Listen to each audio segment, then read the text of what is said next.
हूँ। देखो मेडिकल में अपना एक्सपीरियंस बता, या चश्मा लगा हुआ है सामने, अपनी किताब पढ़वाएंगे ऐसे हाथ रखकर। हेलो दोस्तों, सभी को जय हिंद जय भारत। कैसे हैं आप भाई सब लोग? उम्मीद करता हूँ कि सब लोग बहुत अच्छे होंगे और सब अपनी तैयारी को बहुत शानदार तरीके से कर रहे होंगे। तो आज ये वीडियो आपके लिए बहुत ही इंफॉर्मेटिव होने वाली है। मैं आज आपके साथ अपना पूरा एक्सपीरियंस साझा करने वाला हूँ, जो मेरे साथ मतलब पूरा एक्सपीरियंस जो मेरा साथ एसएससी जीडी की रनिंग में और मेडिकल में हुआ।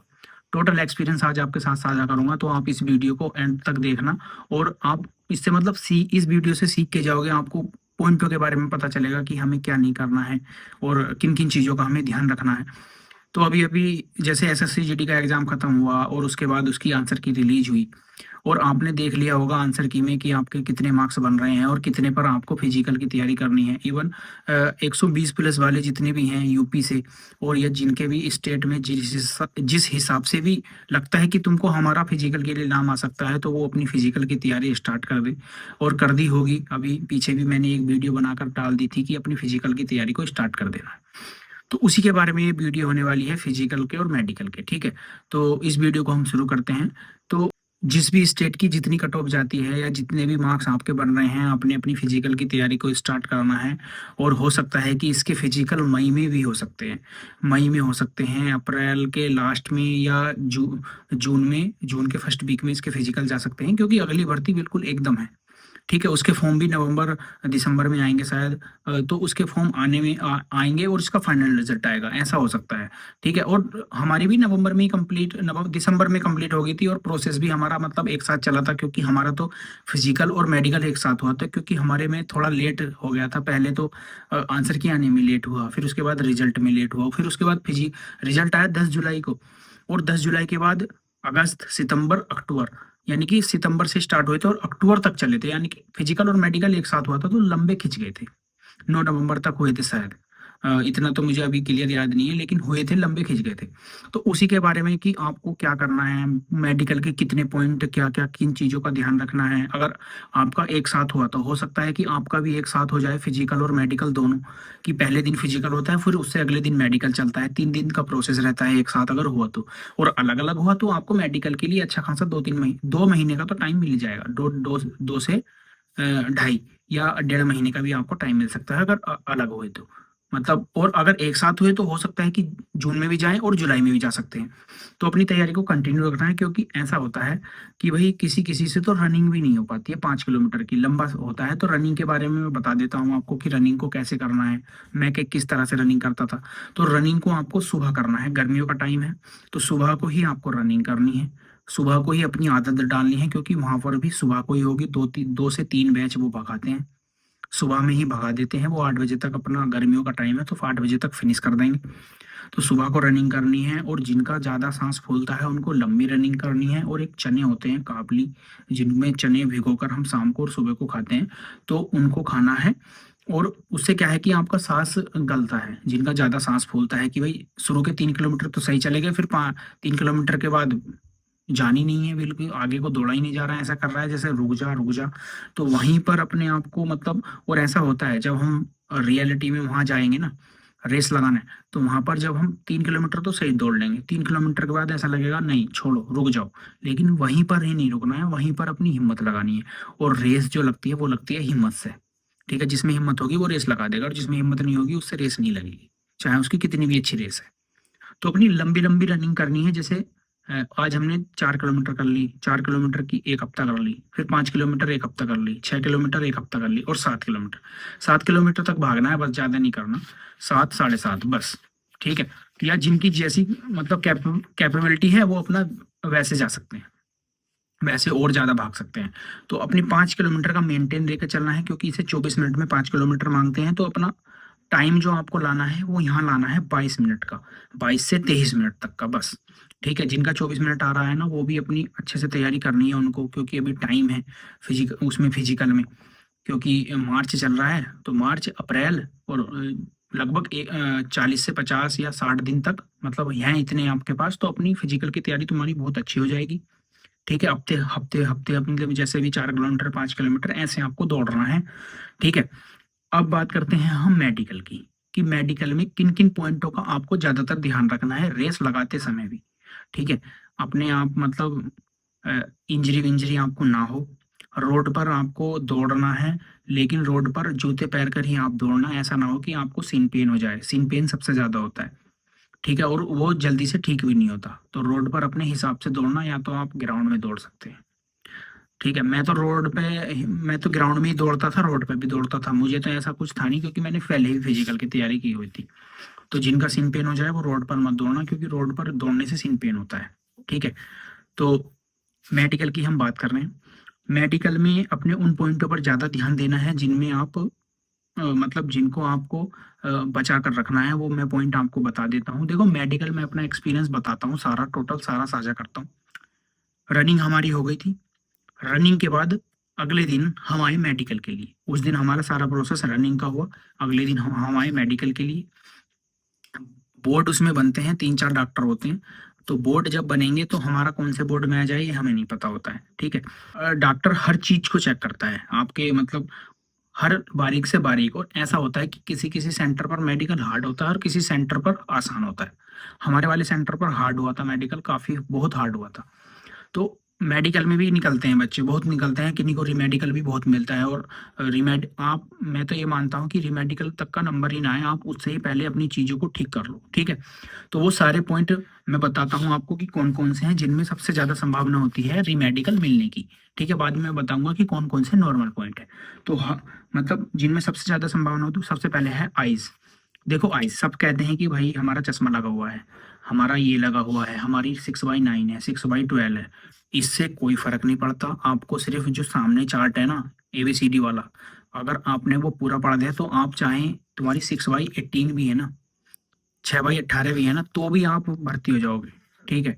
बस वो सामने वाला चार्ट पढ़ना है। और एक वे बिल्कुल इतने 25 सेंटीमीटर दूर से एक किताब पढ़वाएंगे, ऐसे हाथ रखकर बारीक बारीक से 6/6 उसमें होते हैं, एक वो पढ़वाएंगे। और एक कलर कलर ब्लाइंडनेस आईज में जिसको है, वो तो भाई वो पास नहीं हो सकता है। मैं ये पहले कह रहा हूँ, कलर ब्लाइंडनेस वाला नहीं हो सकता, पास नहीं हो सकता, ठीक है। कलर ब्लाइंडनेस वाले को वो नहीं करते पास, वो तभी रिजेक्ट कर देते हैं हाथों हाथ। और रही बात जिनकी 6/9 है, तो वो उनको अगर सही चमकता है सामने, मतलब नीचे वाली लाइन पढ़ देते हैं वो। देखो, अगर उस चार्ट में आपकी मतलब 4-5 गलतियां भी होगी ना, तो भी डॉक्टर पास कर देता है। मेरी खुद हुई थी 4-5 गलतियां, मुझे तो पास कर दिया था, ठीक है। ये है आइज का, जिनकी भी 6/9 है, 6/12 है, उनसे कुछ फर्क नहीं पड़ता, चार्ट पढ़ो आप बिल्कुल क्लियर कर दोगे। उसके बाद आता है DNS, यानी कि नाक नाक वाला। अगर किसी की थोड़ी बहुत ऐसे लगता है टेढ़ी है या कुछ है, एक वो वाला पॉइंट होता है भारी। फिर आता है वेरिकोज वेन वाला, यानी कि जो हमारी पिंडली वाली नस होती है, अगर वो ऊपर जो हमारी वो चमक रही है, गुच्छा सा बना होता है, अगर वो तुम्हारी ज्यादा चमक रही है, कुदाते हैं पहले वो 25 सेकंड, उसके बाद वो देखते हैं अगर वो तुम्हारी ज्यादा चमक रही है, तो वो उस पर पॉइंट दे देते हैं वेरिकोज वेन पर। वो सब बैटरी से लगा कर देखते हैं, ठीक है।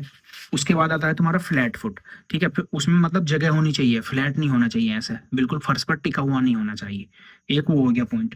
उसके बाद आता है नोकनी का पॉइंट। नोकनी आप अभी भी ठीक कर सकते हो, जैसे सोते हैं ना हम, तो सोते समय बीच में तकिया रख ले करो पैरों के, या उसकी एक्सरसाइज करे करो। नोकनी नोकनी मिलनी नहीं चाहिए, सीधे ऐसे खड़े रहो बिल्कुल एकदम, ऐसे मिलनी नहीं चाहिए, ठीक है। उसके बाद आता है कैरी एंगल, ये वाला कैरी एंगल, ये जो होता है ये। तो ये देखो, मेरा आप देख रहे होंगे काफी निकला हुआ है, लेकिन ये जो है 20 डिग्री से कम होना चाहिए। तो मेरा 20 डिग्री से कम है, इसलिए मैं परफेक्ट हूँ बिल्कुल। मेरा नहीं हुआ था, ये 20 डिग्री से कम होना चाहिए आपका कैरी एंगल। ये हार्ड पॉइंट हो गया। उसके बाद प्राइवेट पार्ट में आपके पास दो होने चाहिए, ठीक है। दो होने चाहिए प्राइवेट पास में पार्ट में, अगर एक है तो वो नहीं होगा।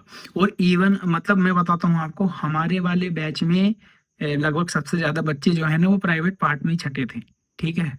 तो अपना उसको देख लेना आप अच्छे से, ठीक से, ठीक है। वो मतलब किसी किसी का देखो, इसमें आपको ये लगेगा कि मैं ये बता रहा हूँ, किसी किसी का मतलब वो चीज पीछे को नहीं जा रहा था, तो उसको देख लेना सही से, ठीक है। क्योंकि उसमें 5-6 बच्चे निकले थे कम से कम, ठीक है। वो डॉक्टर भी मजाक बना रहा था सबकी। तो मैंने बता दिया, आप उस चीज को सबसे ज्यादा ध्यान देना उस चीज पर, ठीक है। और अपना मतलब हर जगह साफ होनी चाहिए आपकी, और उस चीज को सबसे ज्यादा देखना है आपको। और ये पॉइंट थे तीन तीन, तीन तीन 6 और एक 7, 7 पॉइंट सबसे मेन इंपॉर्टेंट है। इन पर सबसे ज्यादा ध्यान देना है, काम करना है। आंखों के लिए अगर 6/9 है और किसी को सामने नहीं चमकता, रही बात 6/9 की, अगर कोई राइट हैंडेड है, तो वो मतलब राइट हैंड है तो उसकी ये वाली आंख होनी चाहिए, या मतलब अगर कोई राइट हैंड है तो उसमें से एक 6/9 चल जाती है। या कोई लेफ्ट हैंड है तो उसकी भी एक है 6/9 मेरी दोनों है। मैं तो मतलब मैंने सामने से, और मुझे सामने बिल्कुल ठीक चमकता है। बस मुझे तो इतना पता है मेरी 6/9 है और मुझे सामने बिल्कुल सब पड़ा हुआ मिल गया था। आंखों का सबसे ज्यादा देखते हैं वो, डीएनएस इतना चल जाता है, वेरिकोन सबसे ज्यादा देखते हैं वो, और फ्लैट फुट, और कलर ब्लाइंडनेस नहीं होना चाहिए आपको। कलर ब्लाइंडनेस का आप डालकर देख लेना ऊपर, वहां पर अगर वो नहीं चमक रहा है तो आपको सबसे ज्यादा दिक्कत होने वाली है, बिल्कुल सफा मना कर देंगे। जब मेरा सीआरपीएफ ट्रेडमैन का मेडिकल था तब एक लड़के को कलर ब्लाइंडनेस था, तो उसको बिल्कुल हाथों हाथ रिजेक्ट कर दिया था। ठीक है, उसके बाद और क्या क्या चेक होता है, आपकी रीढ़ की हड्डी चेक होगी, ठीक है, सीधी है या नहीं, गर्दन चेक होगी, और फंगस वगैरह ना हो, उंगलियां चेक होंगी, उंगलियां ये चलवाएंगे। कान का कुछ रहता है, कान से मतलब दोनों कानों से सुनाई आ रही है या नहीं आ रही है। तीत, और हाँ एक तीत में पूछ रहे थे कि मेरे 32 दांत हैं, मेरे इतने दांत हैं, इतने दांत हैं, सब चल जाएंगे, कोई टेंशन नहीं है दांतों में, ठीक है, सब चल जाएंगे, दांतों वाले सब चल जाएंगे। कि किसी के टेढ़े दांत हैं, किसी के ऐसे दांत हैं, सब चल जाएंगे, कोई प्रॉब्लम नहीं है उसमें, ठीक है। उसके बाद क्या देखते हैं वो, हाँ तुम्हारा एक्सरे होगा अंदर का, यूरिन चेक करेंगे, ब्लड होगा, ब्लड में आपको कोई बीमारी तो नहीं है, और एक्सरे में मतलब ये चीजें दबी हुई तो नहीं है, ये पसलियाँ वगैरह, ये चीजें दबी हुई तो नहीं है। और फिर तो लगभग मैंने सारे पॉइंट आपको बता दिए हैं कि कौन कौन सी चीजें आपकी चेक होंगी और कौन कौन सी मतलब क्या करना है। और जिनके बहुत अच्छे नंबर बन रहे हैं 100, मतलब अपने मतलब तुम्हें लग रहा है कि हमारा सिलेक्शन हो जाएगा इस बार, तो वो अपना थोड़ा मतलब उस एक्स्ट्रा हानि से बचें, बाहर की अपनी कोई चोट फोट आपको ना लगे। तो हो सकता है कि आपकी रनिंग गर्मियों में हो, तो अपना जो रनिंग कर रहे हैं वो अपना अच्छे से मतलब सेहत बनाकर रखें, क्योंकि मैंने देखा है जिनका यहाँ अच्छे से मतलब टाइम आता है वहां जाकर रेस नहीं लग पाती है गर्मियों में तो और रही बात मेडिकल की, तो मेडिकल में जितने पॉइंट मैंने बताए हैं उसके अलावा कुछ नहीं होता है। मेडिकल इतना भी हार्ड नहीं होगा कि भाई बहुत ज्यादा हार्ड है, होगा मीडियम होगा मेडिकल भी, ठीक है। बाकी शुरुआत में वो फेल नहीं करते एकदम, जैसे कि अभी आंखों में कोई प्रॉब्लम है तो वो हाथों हाथ रिजेक्ट नहीं करेंगे, आपको रिमेडिकल लिख देंगे। कलर ब्लाइंडनेस में भी आपको रिमेडिकल लिख देंगे, ठीक है, लेकिन वो बता देंगे कि आप आगे भी पास नहीं होगे। फिर वहाँ स्पेशलिस्ट चेक करेगा आपको, अगर आंख में दे दिया तो आंखों का भी स्पेशलिस्ट चेक करेगा उस चीज को। फिर वो जो आंखों का ही डॉक्टर होगा ना, वो कई बार पढ़वाएगा, ये करवाएगा वो करवाएगा। तो रिमेडिकल तक का जो है वो समय मत जाने देना, यानी कि रिमेडिकल मिलने मत देना। हो सके तो पहले बार में पास हो जाना, और रिमेडिकल में भी लगभग पास हो जाते हैं सब, ठीक है, इतना वो कुछ नहीं। कहीं ऐसा ना हो कि आपके 140 नंबर हैं और आप फेल हो जाओ। मैंने देखा था कि मेरे साथ 164 नंबर वाला था और वो फेल हो गया था रनिंग में, ठीक है, तो ऐसा मत करना। मैं अभी से ही आपको बता रहा हूँ, अभी से ही आपको गाइड कर रहा हूँ कि अपने आप को मतलब प्रिपेयर करके रखो, वहां जाकर मतलब रनिंग कर दो और मेडिकल करो, ठीक है। तो अपना अच्छे से रनिंग करते रहो, और अपना धीरे धीरे 1-2 घंटा निकाल कर, मैंने देखा है रनिंग के बाद पढ़ाई नहीं होती है, तो अपना धीरे धीरे जो से भी आपको 2-3 घंटे वीडियो देख लो, उससे पढ़ लो, और अपना पढ़ाई भी कंटिन्यू करके रखनी है। तो चलिए तब तक मतलब सभी भाइयों को जय हिंद।